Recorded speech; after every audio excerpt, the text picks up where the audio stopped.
Hello everyone, আজকের ভিডিওতে থাকছে আমি বাসায় কিভাবে হোমমেড বেকড পাস্তা ওভেনে তৈরি করি। ভিডিও শুরুতেই আমি দেখিয়ে দিলাম আমার বেকড পাস্তাটা ফাইনালি দেখতে কিরকম হয়েছিল অ্যান্ড সবাই কি এনজয় করে খাচ্ছে।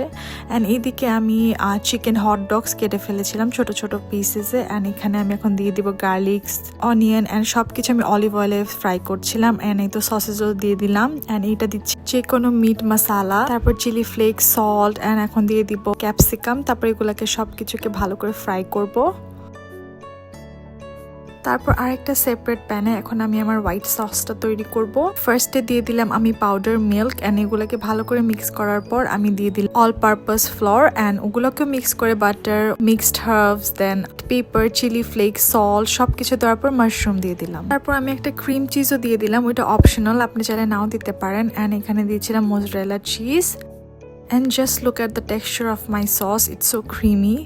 সব কিছুকে এখন আমি প্রিপেয়ার করব ওভেনে বেক করার জন্য। ফার্স্টে আমি আমার হোয়াইট সসটা দিয়ে দিলাম, দেন বয়েলড পাস্তা, তারপর সসেজের যেটা বানিয়েছিলাম এইভাবে করে ভালো করে লেয়ারিং করে দেন মাঝখানে সসও দিতে হয়, যেটা আমি স্কিপ করে গিয়েছি। Sauce in the sense ketchup, hot sauce, sweet chilli sauce and মিডলে চিজও দিতে হয়। তো এই তো এগুলো সবগুলোকে আমি লেয়ারিং করছিলাম।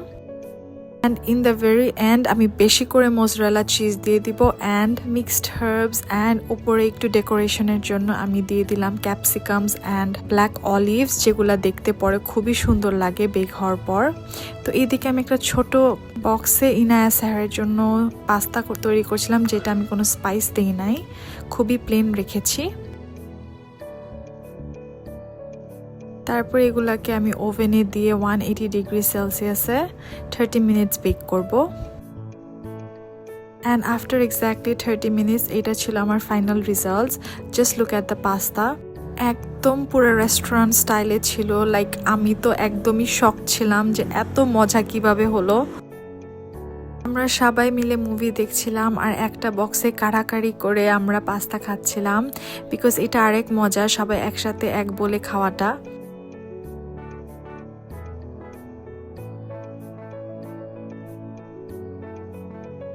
আই উইশ আমি ভিডিওর মাধ্যমে বোঝাতে পারতাম যে পাস্তাটা কি মজার হয়েছিল। আলহামদুলিল্লাহ। সত্যি বলতে আমরা সবাই মিলে মুভি দেখতে বসলে আমরা এরকম ফ্লোরে বসে মুভি দেখি আর স্ন্যাক্স এনজয় করি। অনেকের কাছে জিনিসটা অড লাগতে পারে, বাট আমার কাছে সত্যি এটাই পিস। সবাই মিলে একসাথে এরকম ফ্লোরে বসে ছোট ছোট স্ন্যাক্স এনজয় করা অ্যান্ড মুভি দেখা, এই তো লাগে লাইফে আর কি। কথা বলতে বলতে ভ্লগের শেষে চলে আসলাম। তো আজকের ভ্লগ আমি এখানেই শেষ করব, আবার কোনো এক ভ্লগে দেখা হবে। টিল দেন আল্লাহ হাফেজ।